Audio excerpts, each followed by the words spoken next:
자, 급등락 새끼 먼저 한국정보통신입니다. 상한가 시세 기록하고 있고요. 오늘 장에서는 이 종목과 소리바다가 상한가 기록하고 있는데 자사주 소각에 따른 기대감으로 상한가 도달했습니다. 퍼스텍이 29% 상한가 시도했다가 탄력이 좀 줄었고요. 방산주 강세 속에서 강세 돋보입니다. 동양네트워크스가 현재 유일하게 오늘 장에서 하한가 내고 있는 종목이고요. 재무구조 개선을 위해서 무상감자를 실시한다는 소식에 따라서 급락합니다.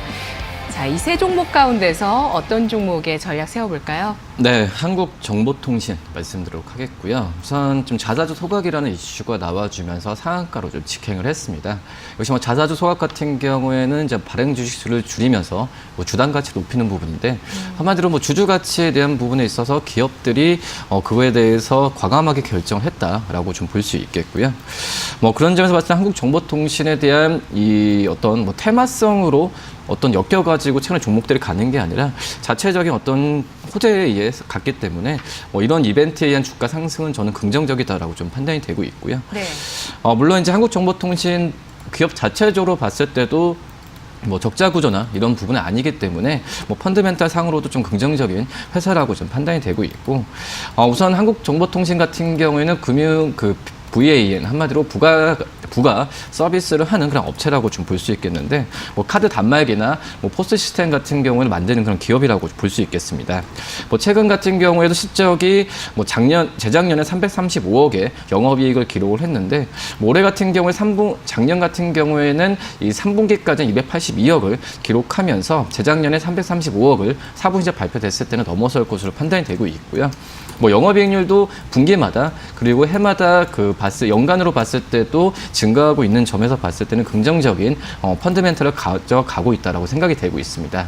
물론 이제 이 신용카드에 대한 어떤 수요 부분은 모바일 결제 때문에 많이 줄어들고 있긴 하지만 뭐 이런 걸 외에 어떤 신용카드 자체적으로도 소액 결제가 활발하게 되면서 이런 VAN 서비스에 대한 매출 부분은 안정적으로 갈 가능성은 더 있다라고 좀 생각이 되고 있고요.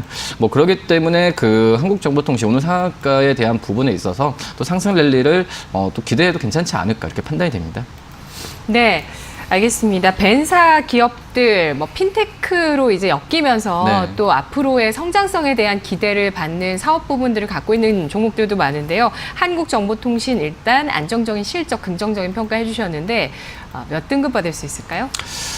우선 좀 2등급을 좀 드리도록 하겠고요. 말씀드렸듯이 어떤 시총이 좀 작은 종목이긴 하지만 우선 제가 봤을 때는 이 이슈가 말씀드렸듯이 이 자체적인 어떤 이슈이기 때문에 뭐 테마와 엮여서 급등한 부분은 아니라고 좀 생각이 되고 있고요.